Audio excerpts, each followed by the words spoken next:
Bienvenue sur JK raconte une histoire où se déroulent des drames de la vie réelle. Installez-vous confortablement et savourez le récit d'aujourd'hui. Avec le recul, je comprends comment elle a tout rationalisé dans son esprit. Ce ne serait qu'une seule fois. Et s'il ne savait pas, alors il n'y avait pas de problème, n'est-ce pas? Mais je devance les événements. Permettez-moi de commencer par le début. Après 6 ans de mariage, Sarah et moi étions sur le point de voir tous nos projets se concrétiser. Nous avions un plan d'épargne strict lorsque nous nous étions mariés, et nous avions enfin mis de côté suffisamment pour un acompte sur une maison dans le quartier de Cedar Park à Austin, en pleine croissance. Nous allions nous employer à remplir cette maison d'enfants.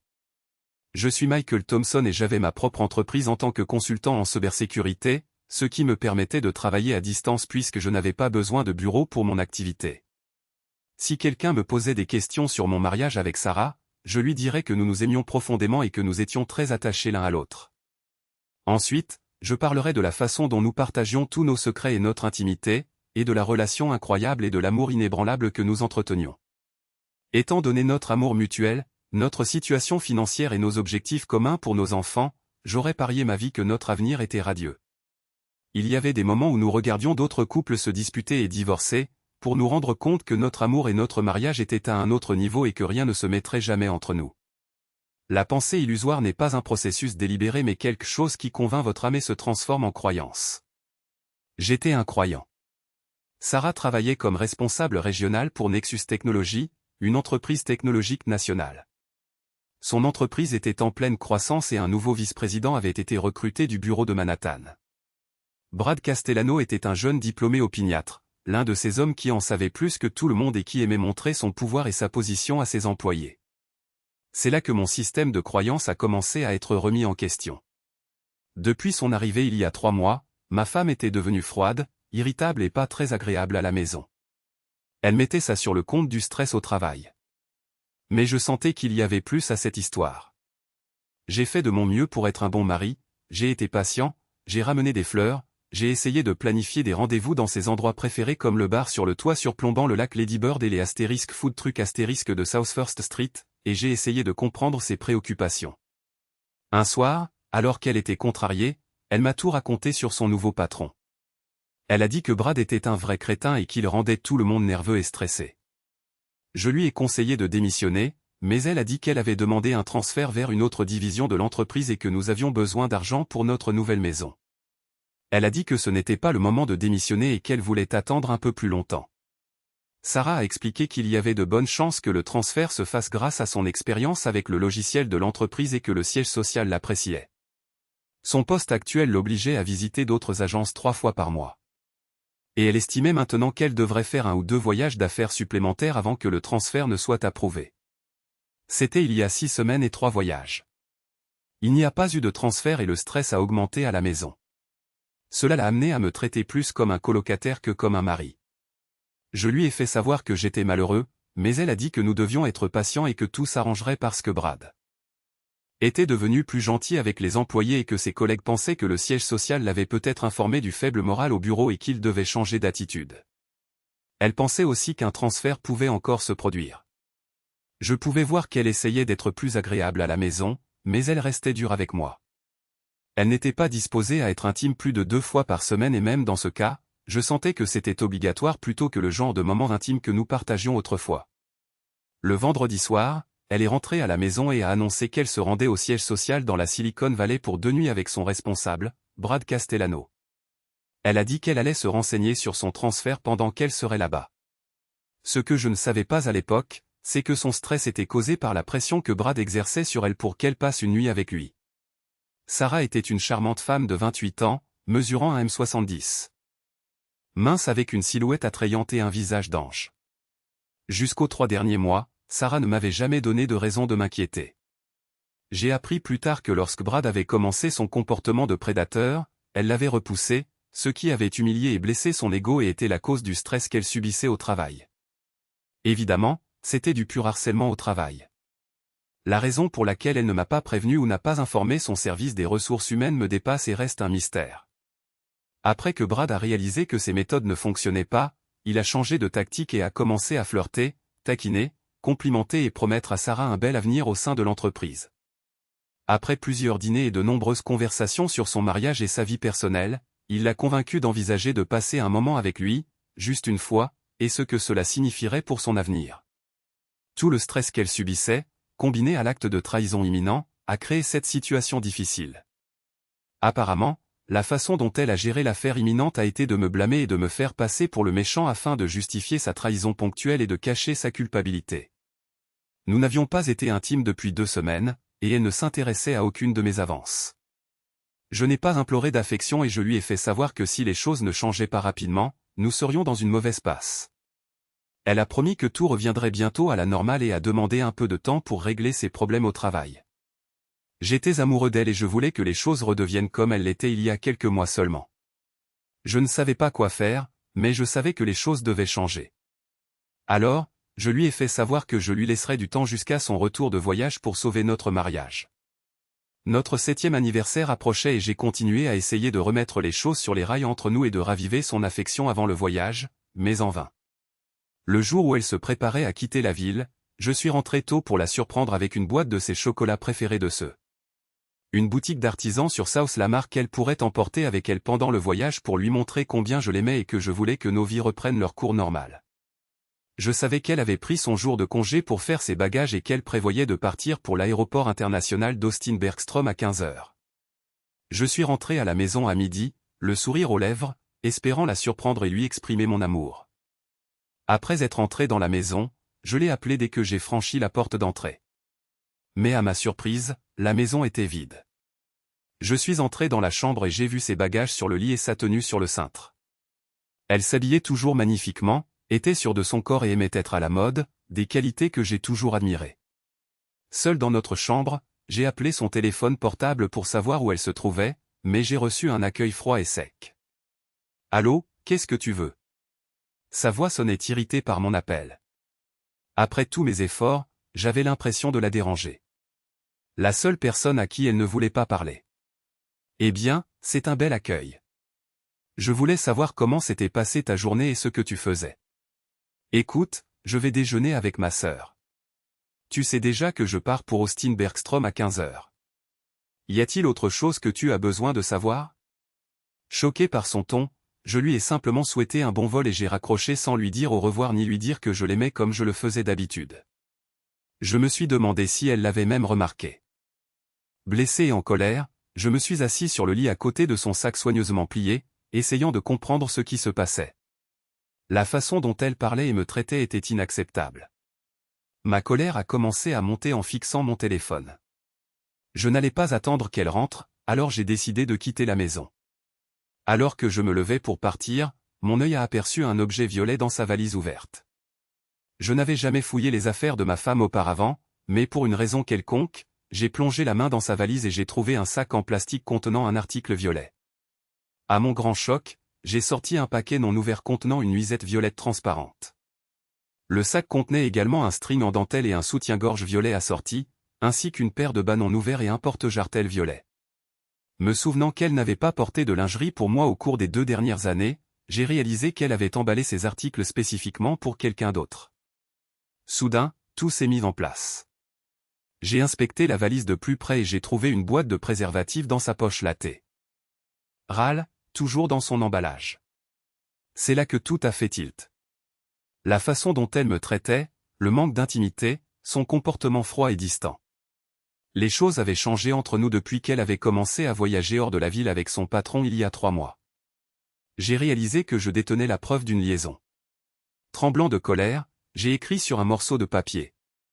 Sarah, j'espère qu'il aime ta lingerie sexy. Maintenant, il est parfaitement clair pourquoi tu as changé ces derniers mois.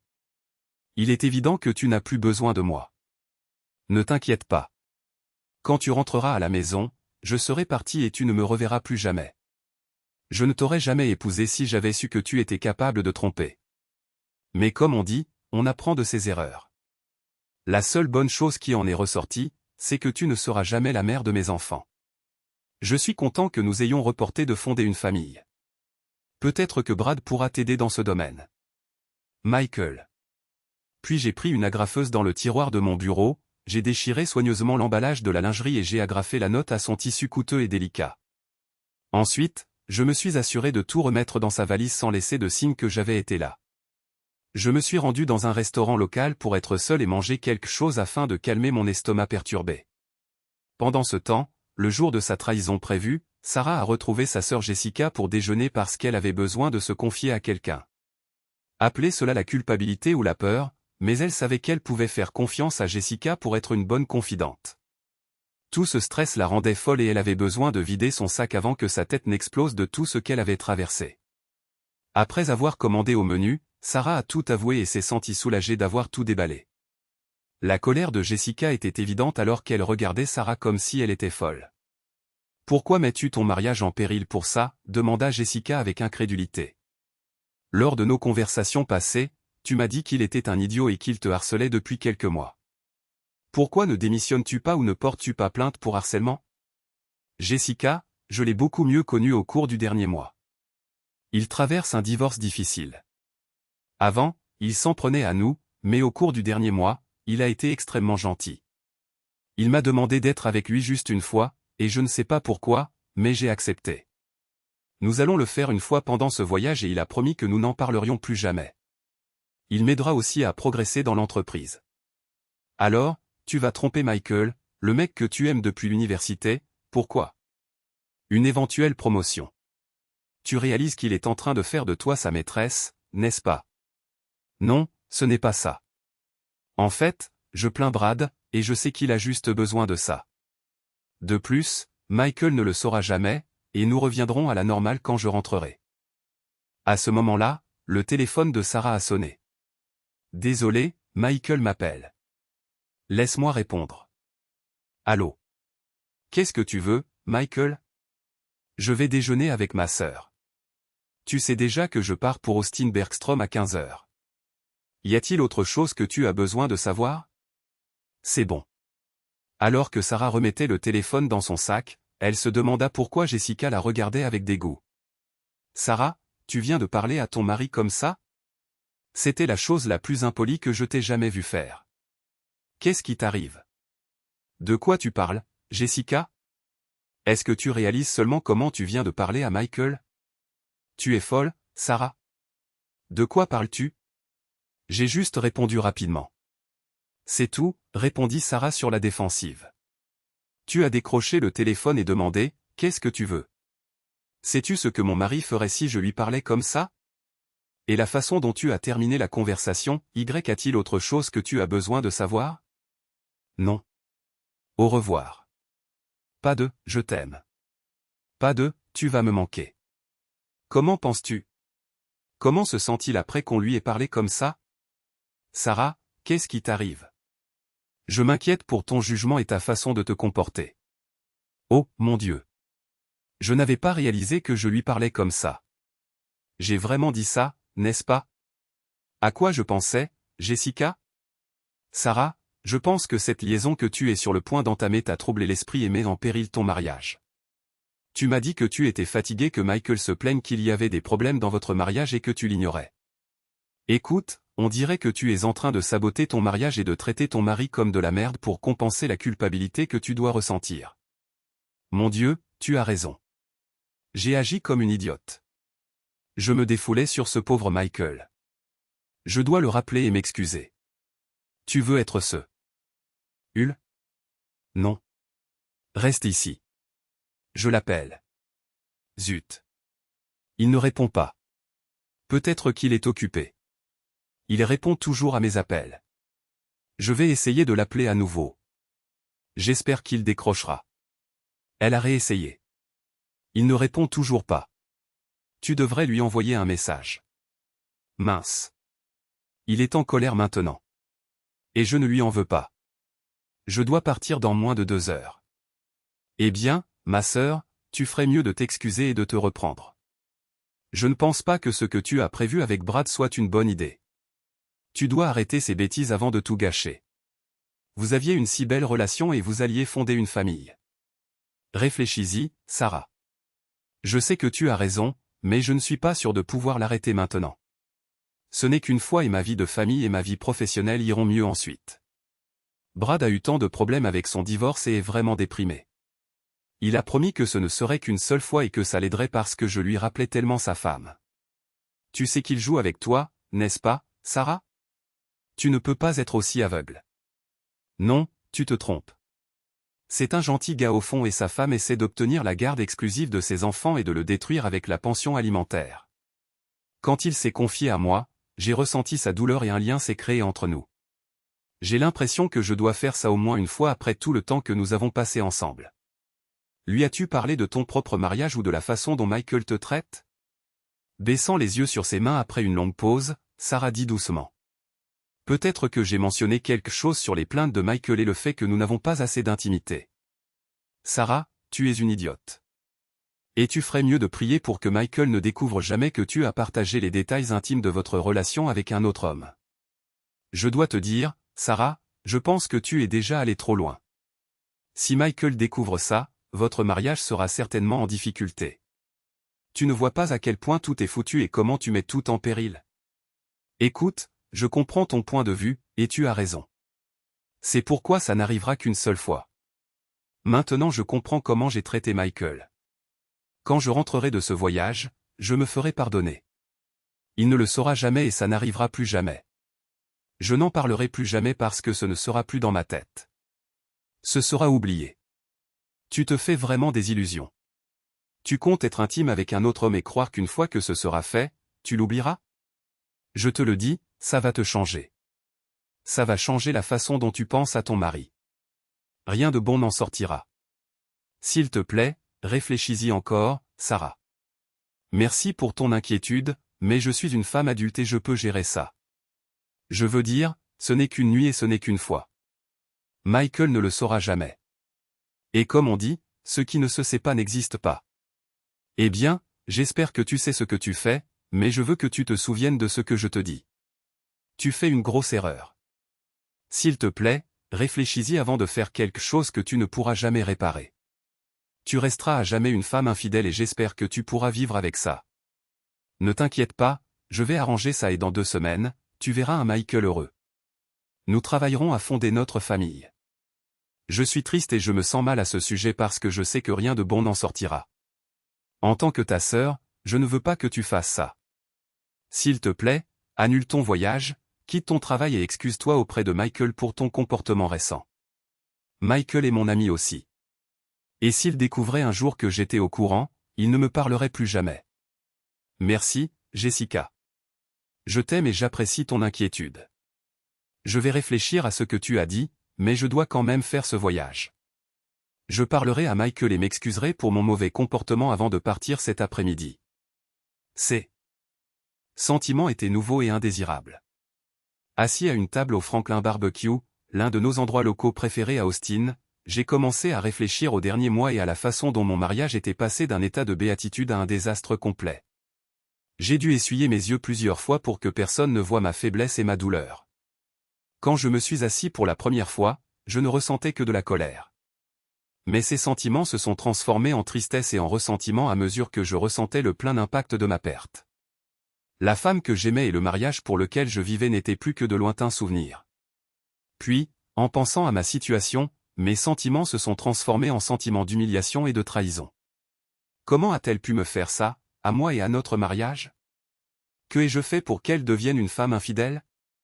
Je savais que je ne pouvais pas lui pardonner. Je n'allais jamais être avec une femme qui voulait être avec un autre homme. Mon ego ne pourrait jamais le supporter. Je sais que beaucoup de mes amis sont des survivants de liaisons extra-conjugales et me diront de lui pardonner et de passer à autre chose. Eh bien, ça n'arrivera pas soudain, mes sentiments de colère sont revenus lorsque mon téléphone a sonné et que j'ai vu le numéro de Sarah. Je n'allais pas répondre à ses appels. Le temps de parler est révolu. Chérie, ton mari doux et aimant est parti.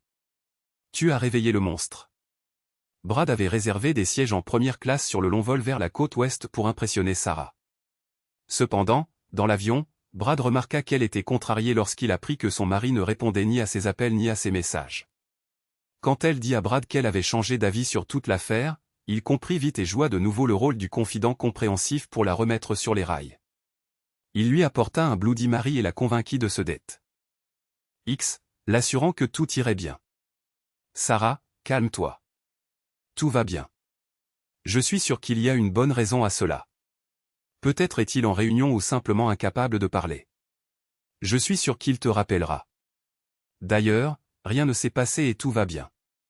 Après notre retour de nos réunions, je veux que tu prennes quelques jours de congé et que tu passes du temps à renouer avec ton mari. J'aimerais juste avoir une femme aussi aimante que toi. Tu sais, elle ne me laisse même pas parler à mes filles et ça fait tellement mal. Tu es une femme formidable et je sais que tout ira bien. Sarah vit des larmes dans les yeux du prédateur quand il parla de ses filles et elle retomba une fois de plus dans sa manipulation. Après le deuxième verre, elle oublia ses problèmes et lui prit la main, essayant de réconforter l'homme souffrant. C'est là qu'il sut qu'il la tenait et qu'il allait enfin achever le jeu et la renvoyer à son mari. Il avait trop travaillé pour laisser cela se terminer juste avant la ligne d'arrivée. Pour lui, tout était un jeu, renvoyer les femmes à leur mari après avoir eu des relations intimes avec elles était ce pourquoi il vivait. Pour que la femme comprenne qu'elle s'était donnée à un autre homme et qu'en même temps, elle ait perdu le respect pour son mari. La femme se souviendra de ce qu'ils ont fait et le gardera à l'esprit en rentrant chez son mari. Ce qu'il aimait encore plus, c'était de rencontrer son mari après avoir été avec sa femme lors d'un événement professionnel ou d'une rencontre fortuite.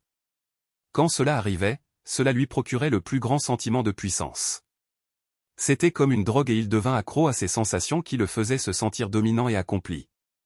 Cela faisait aussi de lui un homme dangereux pour ces femmes pauvres, naïves et crédules.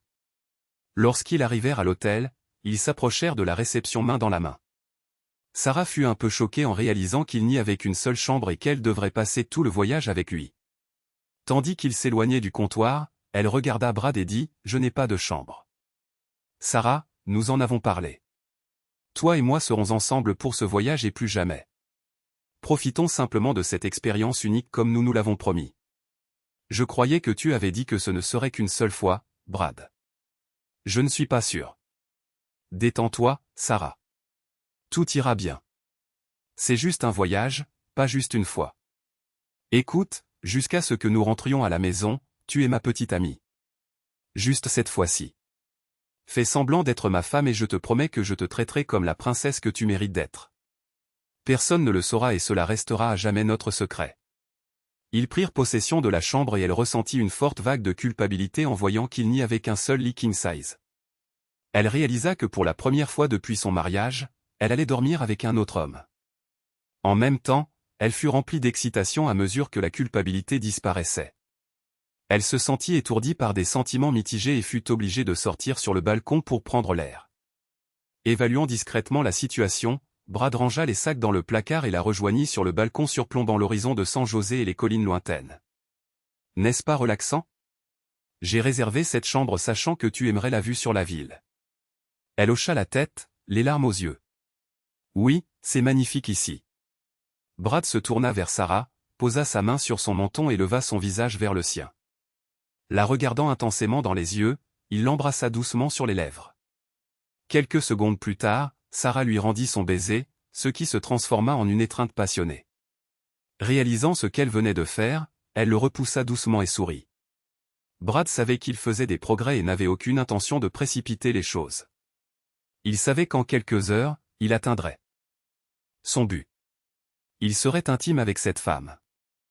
Toute la nuit il saurait qu'il prenait quelque chose qui appartenait à son mari, qui était à des kilomètres de là. Il sentit une vague de satisfaction l'envahir tandis qu'il lui rendait son sourire. La regardant dans les yeux, c'était agréable, Sarah. Nous avons des réservations pour le dîner dans quelques heures et je sais que tu veux te préparer, alors je vais descendre à la salle de sport pour un petit entraînement et je serai de retour à temps pour me préparer. Elle hocha la tête sans rien dire et regarda Brad prendre ses affaires de sport et sortir de la chambre. Assise sur le lit, elle sentit le besoin de parler à Michael et de s'assurer que tout allait bien.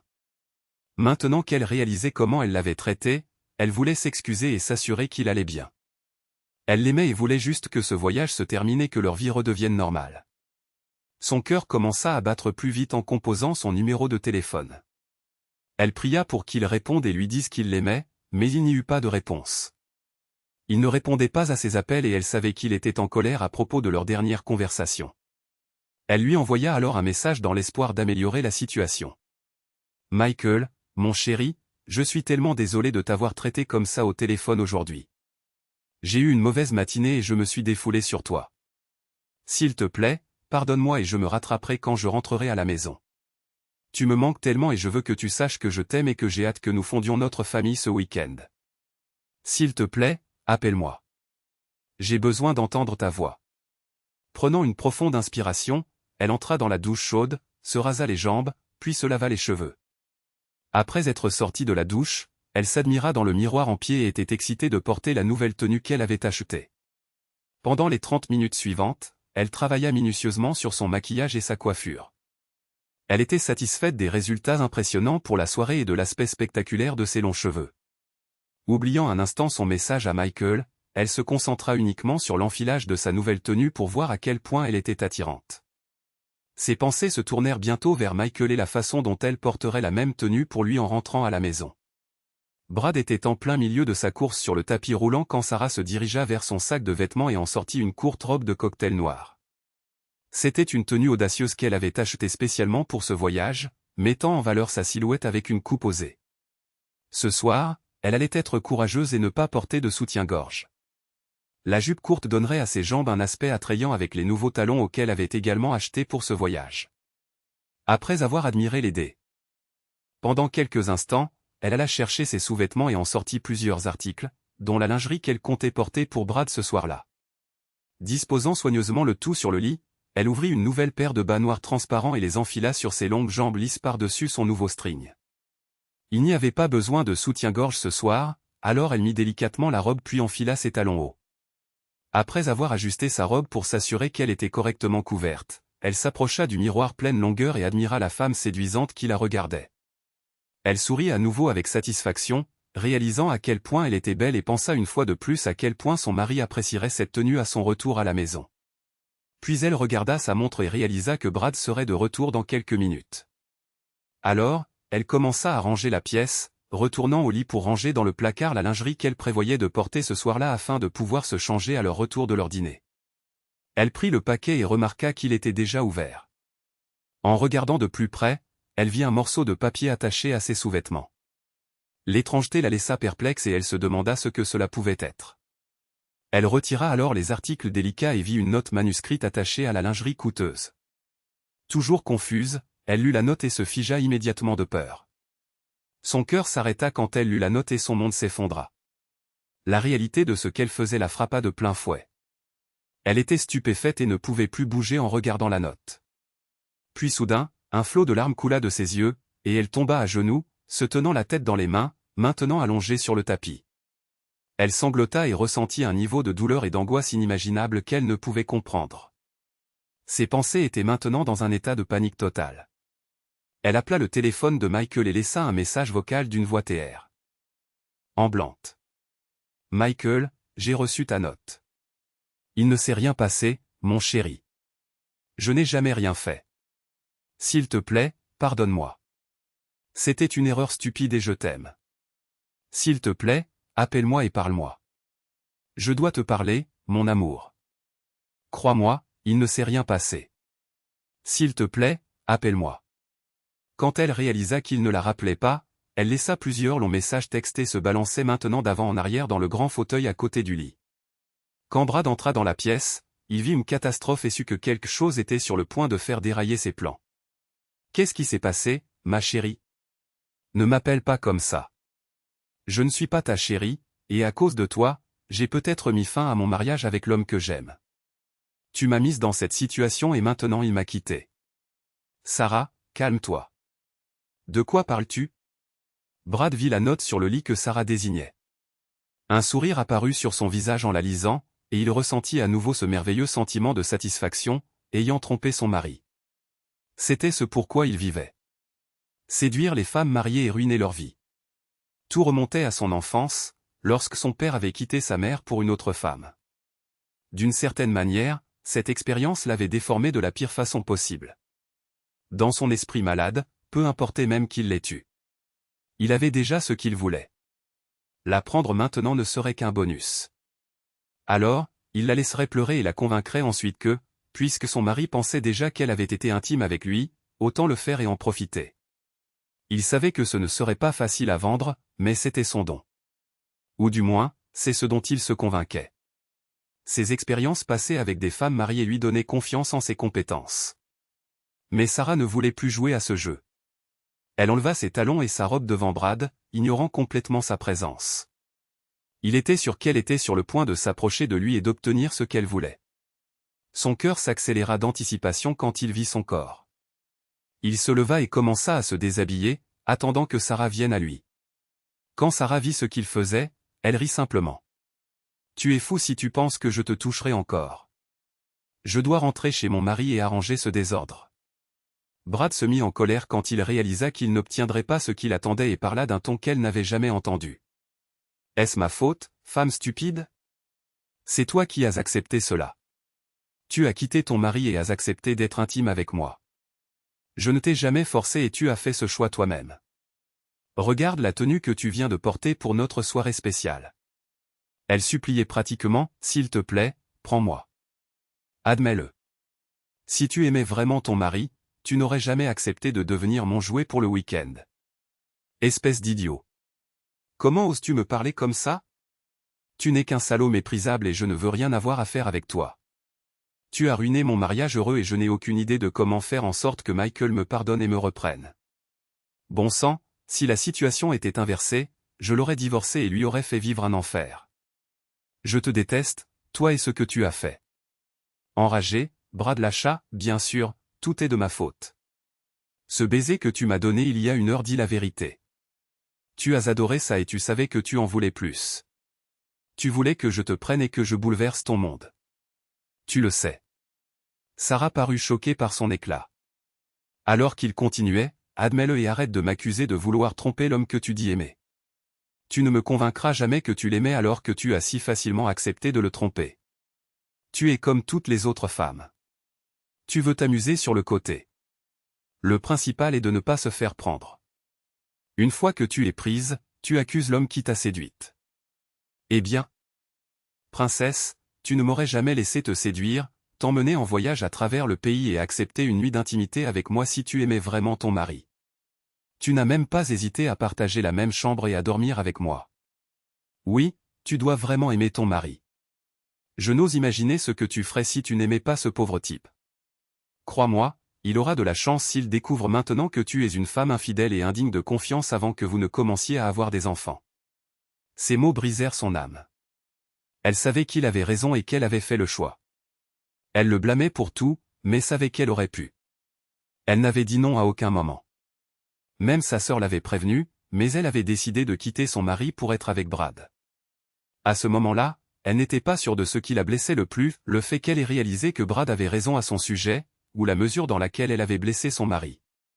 Remplie de remords et de culpabilité, elle a rapidement emblé ses affaires et est descendue dans le hall pour voir si la concierge pouvait l'aider à éviter d'avoir à s'expliquer à la maison. Elle devait rentrer chez elle et dire à Michael à quel point elle l'aimait et que rien ne s'était passé. Après avoir parlé au téléphone pendant 20 minutes, il s'est avéré qu'il n'y avait plus de place libre sur aucun des vols de retour ce soir-là. Elle était bloquée à San José jusqu'au matin, où elle pourrait prendre un vol pour Austin, arrivant vers 18h. C'était trop tard, mais sans autre option, elle leur a demandé de faire une réservation. Elle a alors réalisé qu'elle n'avait pas de chambre d'hôtel et qu'elle avait besoin d'un endroit pour passer la nuit. La concierge, voyant à quel point elle était bouleversée, a essayé de l'aider. Elle lui a dit qu'elle avait trouvé une chambre et que si elle lui donnait une carte de crédit, la clé de la chambre serait prête dans quelques minutes. Après avoir donné sa carte de crédit, elle s'est assise seule et a repensé aux 3 derniers mois que Michael avait décrits dans sa note. Elle a réalisé qu'elle avait en fait été une épouse horrible pour Michael, le traitant affreusement par culpabilité, déversant sa frustration et son stress sur l'homme qu'elle aimait. Lorsqu'elle a vu le visage inquiet de la concierge, elle est devenue inquiète. « Désolée, Madame Thompson. Votre carte a été refusée. Avez-vous une autre carte? Annulée. Mon Dieu, ce n'est pas possible. Tenez, essayez celle-ci. » Elle a compris que Michael avait annulé leur carte commune. Lorsque les 2 autres cartes n'ont pas fonctionné, elle a paniqué et a essayé de trouver quoi faire. Il était hors de question qu'elle retourne dans la chambre de Brad. Elle préférait rester éveillée toute la nuit et attendre le matin. Sans autre choix, elle a ravalé sa fierté et a appelé sa sœur. « Allô? Salut, Jessica. Désolé de te déranger. Tout va bien? Petite sœur. Qu'est-ce qui s'est passé? Sarah a éclaté en sanglots dès que Jessica a décroché le téléphone. J'aurais dû t'écouter, mais je ne l'ai pas fait. Michael a découvert mon voyage et a laissé une note dans mon sac disant qu'il en avait fini avec moi. Je suis coincé ici et j'essaie de rentrer chez moi. Il ne répond pas à mes appels ni à mes messages. Et je crois qu'il a annulé nos cartes de crédit.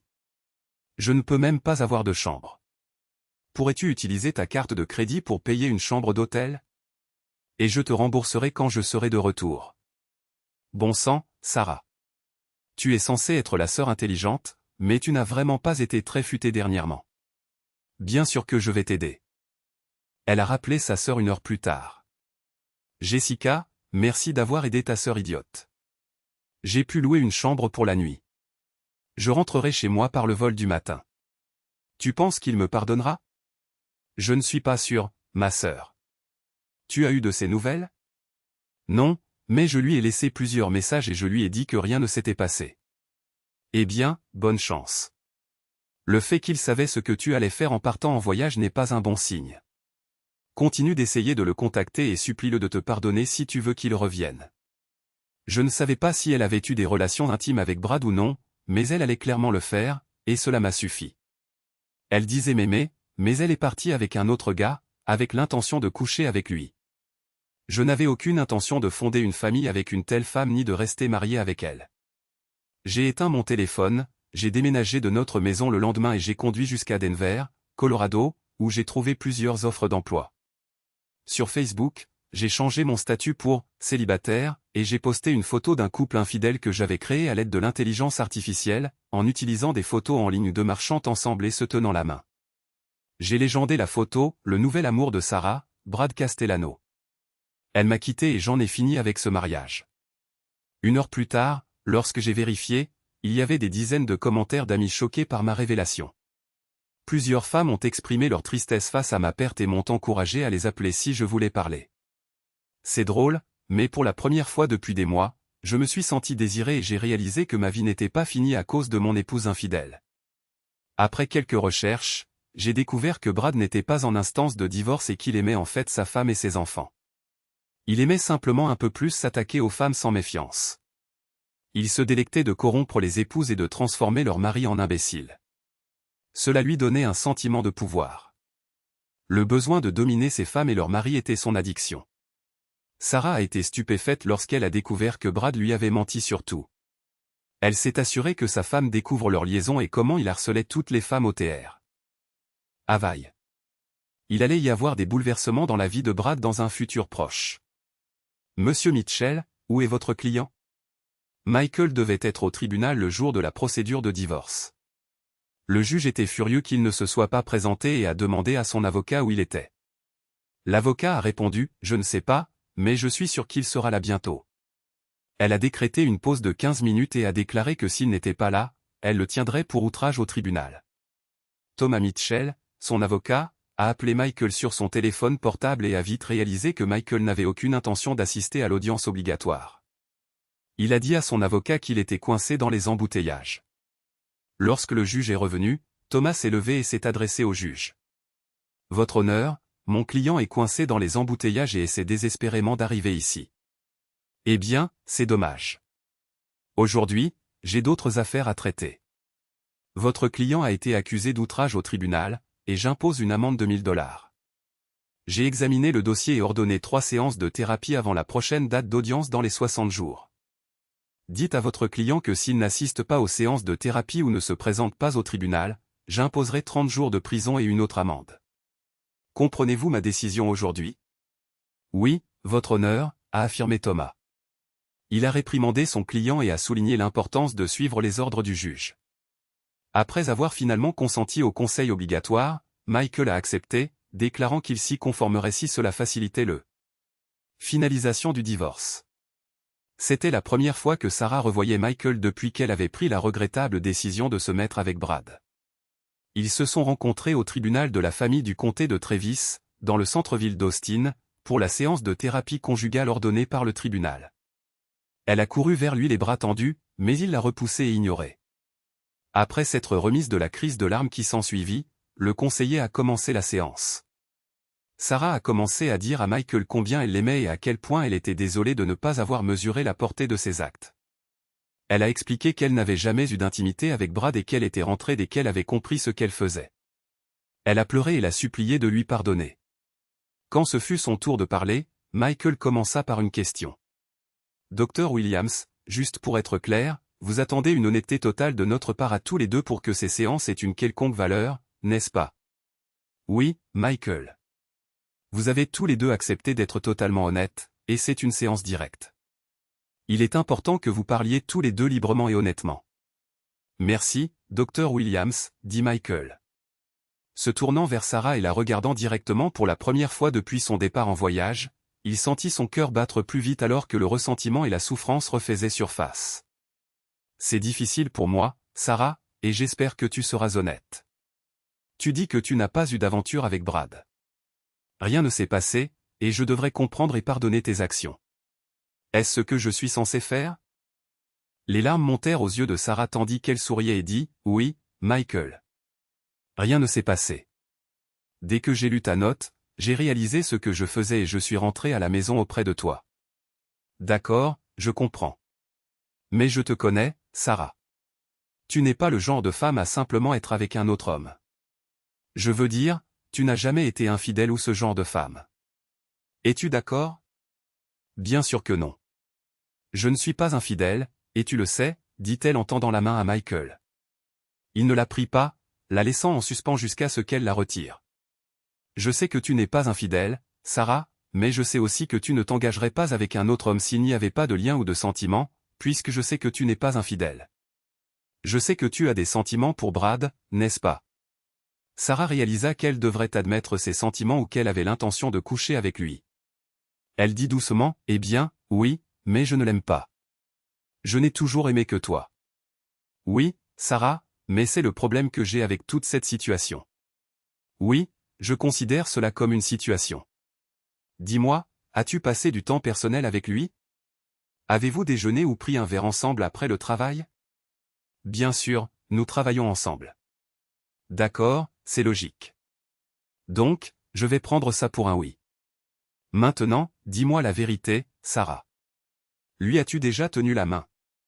Sarah ne put plus soutenir son regard et murmura, « Oui, désolé, je n'ai pas entendu. » Vous lui avez tenu la main. Oui, mais je ne l'aimais pas, tu l'as dit. Je sais que tu ne l'aimais pas, dis-moi, tu l'as déjà embrassé. Juste cette fois-là, je le jure. Je ne pouvais pas expliquer ce qui s'était passé, mais toute ma douleur, ma colère, mon ressentiment et mon humiliation ont trouvé un exutoire dans les larmes. Tandis que je parlais, les larmes coulaient de mon visage sur ma chemise et mes mains. J'étais un grand et fort gaillard qui ne pleurait jamais. Et quand Sarah a vu les larmes, cela a eu un impact qu'elle n'attendait pas. Alors que les larmes continuaient de couler, Michael la regarda droit dans les yeux et posa calmement une dernière question. Sarah, une dernière question. Si je n'avais pas envoyé cette note avec la lingerie que tu comptais porter pour ton amant, aurais-tu couché avec lui cette nuit-là? Elle ne voulait pas répondre et regardait nerveusement ses larmes continuer de couler. Après un moment, le docteur Williams prit la parole. Sarah, il est important de tout savoir maintenant. Vous êtes en sécurité ici et vous ne devriez rien cacher. Veuillez répondre à la question de Michael. Michael, je t'aime et je ne te ferai jamais de mal intentionnellement. Mais si tu ne m'avais pas arrêté avec cette note, j'aurais commis la pire erreur de ma vie et couché avec lui. Mais tu m'as sauvé. Et pour cela, je te suis éternellement reconnaissante. Chérie, nous devons rester ensemble. Se tournant vers le docteur Williams en larmes, Michael dit, « Docteur Williams, c'est pourquoi je ne peux pas rester marié. Voyez-vous, elle avait de sérieuses intentions de coucher avec lui. L'acte lui-même n'a pas d'importance. L'intention est tout ce qui compte pour moi. Si elle y a pensé une fois, je sais qu'elle le referait dans les bonnes circonstances, et je ne vivrai pas avec cela au-dessus de ma tête pour le reste de nos vies ensemble. Je me demanderai toujours si elle le voulait encore, ou si elle planifiait une autre rencontre. Non, elle y a mis fin quand elle est montée dans cet avion, sachant depuis le début ce qu'elle allait faire. Au cours des 3 semaines suivantes, Michael a assisté aux séances de conseil nécessaires, et 3 mois plus tard, le divorce était prononcé. Cependant, cela ne s'est pas fait sans des appels et des demandes constants d'arrêter le divorce et de lui donner une autre chance. Les appels de son père, de sa sœur et de leurs amis étaient tous les mêmes. Ils insistaient sur le fait qu'il était stupide parce que Sarah n'avait pas réellement eu d'intimité avec Brad. Michael a essayé d'expliquer ses sentiments, mais selon tout le monde, il devait pardonner son erreur et réconcilier leur mariage. Ils affirmaient qu'elle l'aimait et qu'il était enfantin de ne pas agir en homme pour la reprendre. Ayant fini par se lasser de leurs arguments persistants, il leur a essentiellement dit à chacun de le laisser tranquille et leur a demandé de ne plus jamais lui parler. Par la suite, il a accepté plusieurs contrats à travers le pays, a quitté la ville et n'a jamais regardé en arrière. Sarah a continué à l'appeler et à le supplier de lui pardonner jusqu'à ce qu'il doive finalement bloquer son numéro. Il espérait qu'elle apprendrait de ses actes et resterait fidèle dans ses futures relations. Près d'1 an s'était écoulé depuis ce jour terrible, mais Michael n'avait pas oublié Brad. Travaillant à travers tout le pays sans attache à la maison, il a élaboré son plan de vengeance. Avant de quitter Austin, il avait mis en place une connexion à distance à son Internet domestique, lui donnant accès à l'ordinateur de Sarah. Sachant qu'elle se connectait habituellement au VPN de son entreprise pour soumettre des rapports, il a profité du manque de mesures de sécurité sur son ordinateur portable, il a accédé à distance à son système.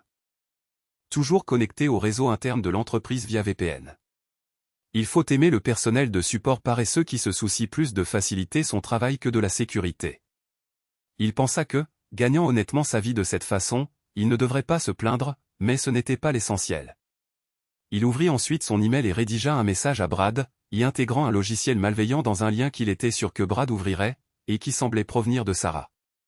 L'email tentait Brad avec un message du type « Brad, jette un coup d'œil à ceci et dis-moi ce que tu en penses ». Incapable de résister, Brad cliqua sur le lien, activant le logiciel malveillant qui s'infiltra rapidement dans tous les serveurs auxquels Brad pouvait accéder, attendant les instructions de Michael. Tout ce que Brad vit fut un message d'erreur, comme Michael l'avait prévu. Le prédateur avait mordu à l'hameçon, donnant à Michael l'accès au sein des seins de l'entreprise. Il effaça toutes les traces indiquant que l'email provenait de Sarah et supprima les journaux d'accès à distance sur son ordinateur portable. Lorsque des enquêtes furent menées, ils ne trouvèrent aucune trace de mail ni d'incident. Il espérait que le personnel informatique ignorerait l'incident, préoccupé par des questions plus urgentes. Après avoir attendu une semaine, Michael mit son plan à exécution. Utilisant un VPN et des serveurs distants dans 8 pays, il installa des programmes sur le serveur principal de l'entreprise de Brad. En quelques heures, il accéda à leurs fichiers les plus sensibles, téléchargeant des rapports financiers, des données RH, des conceptions d'ingénierie et des designs presque brevetés, valant des millions à l'entreprise. Ensuite, pour ma propre satisfaction, je décidai de m'amuser un peu avec Brad via son ordinateur de travail. Je l'inscrivis à divers sites pour adultes inappropriés, utilisant sa carte de crédit et ses informations bancaires à son insu. Je l'enregistrai et mis en place un programme pour détourner tous les messages de ces sites vers un fichier caché auquel seul moi pouvais accéder. Dans ce cache secret, je créai des preuves d'espionnage industriel et de harcèlement au travail, ainsi que des tableaux confidentiels de l'entreprise et des documents d'ingénierie, lançant ma campagne pour griller Brad au cours du mois suivant, en utilisant le compte email professionnel de Brad. J'envoyais des documents à leurs principaux concurrents, les interrogeant sur des paiements vers le compte de Brad. Je créai également de fausses preuves de harcèlement sexuel de Brad envers plusieurs employés. J'effectuai ensuite une suppression minutieuse des emails envoyés, une tâche qui, à mon avis, effacerait toutes les traces. Brad avait été embauché pour son expertise financière plutôt que pour ses compétences techniques. Ainsi, comme de nombreux nouveaux employés, il pensait que la suppression de mails et de fichiers effacerait toute trace. Mais toute enquête trouverait les preuves assez facilement. Depuis l'ordinateur de Brad, je commençais à envoyer les preuves fabriquées de harcèlement et les documents d'espionnage industriel aux lignes de signalement connues et surveillées par le FBI. En une semaine, plus de 100 éléments de preuves incriminantes étaient en transit, sur d'attirer l'attention du FBI. Simultanément, dans le cadre de mon plan, je payais l'un de mes contacts pour qu'il dépose une clé USB contenant des preuves similaires dans l'appartement de Brad. Il leur fallut moins de 2 jours pour s'introduire et installer le dispositif, s'assurant que Brad en subirait les conséquences. Tout au long du processus, je fus méticuleux, utilisant des VPN, plusieurs serveurs distants et mon expertise en cybersécurité pour rompre tout lien avec moi-même. 10 jours plus tard, une équipe de 6 agents du FBI fit irruption dans le bureau de Brad pendant une réunion avec le président de l'entreprise. Ils firent irruption, montrant leur badge et criant « FBI ». Personne ne bouge. Tandis qu'ils sécurisaient le bureau, la scène était surréaliste, et tout le personnel du bureau resta figé de peur en regardant la scène se dérouler, muet et immobile. Nous avons un mandat d'arrêt pour Brad Castellano et un accès complet au serveur de votre entreprise. Nous enquêtons sur des crimes fédéraux. Vous nous conduirez immédiatement à votre service informatique. Le président, avec un regard méprisant, se tourna alors et conduisit les agents du FBI à leur service informatique. Malgré les objections irritées du président, le FBI saisit les serveurs de l'entreprise et toutes leurs données, entraînant l'arrêt complet des activités de l'entreprise. Lorsque cela fut connu, leurs concurrents s'impliquèrent rapidement et commencèrent à appeler leurs clients. Brad, à lui seul, avec mon aide, mit l'entreprise à genoux par ses méfaits présumés, pour lesquels il fut licencié et poursuivi en justice par l'entreprise. L'affaire fédérale de Brad reçut une large publicité. L'entreprise pour laquelle il travaillait était en difficulté et risquait de ne pas survivre au scandale de Brad. La situation détruisit la réputation de l'entreprise et fit de Brad une honte nationale. Il fut reconnu coupable de multiples chefs d'accusation d'espionnage industriel, de fraude électronique, de harcèlement sexuel, de vol fédéral et d'extorsion. Il reçut un minimum de 25 ans de prison avec une possibilité de libération conditionnelle après 20 ans pour bonne conduite. Sa femme le quitta et ses enfants ne voudraient plus jamais avoir affaire à lui. Il perdit tout lorsqu'il tenta de manipuler la mauvaise personne. Je n'ai jamais ressenti de culpabilité pour ce que j'avais fait à Brad.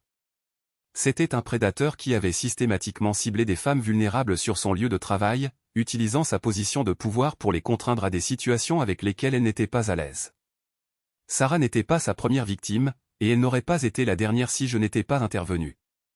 L'homme qui pensait pouvoir manipuler son chemin dans les mariages d'autres personnes avait appris que les actions ont des conséquences. Et parfois, ces conséquences sont infligées par quelqu'un ayant les compétences et la motivation nécessaires pour que justice soit rendue. Quant à Sarah, elle trouva finalement un poste dans une plus petite entreprise à Houston. Nous ne nous sommes plus jamais parlé après la finalisation du divorce, mais j'espérais qu'elle avait appris l'importance de faire les bons choix et de rester fidèle dans les relations. Cette confiance, une fois brisée, ne peut jamais être entièrement réparée. Mais cela ne signifie pas que justice ne peut pas être rendue lorsque des personnes abusent de leur pouvoir pour nuire à autrui. Parfois, la meilleure vengeance est simplement de s'assurer que les prédateurs subissent les conséquences appropriées de leurs actions. Et parfois, si vous êtes très doué dans ce que vous faites, vous pouvez vous assurer que ces conséquences sont à la fois rapides et permanentes.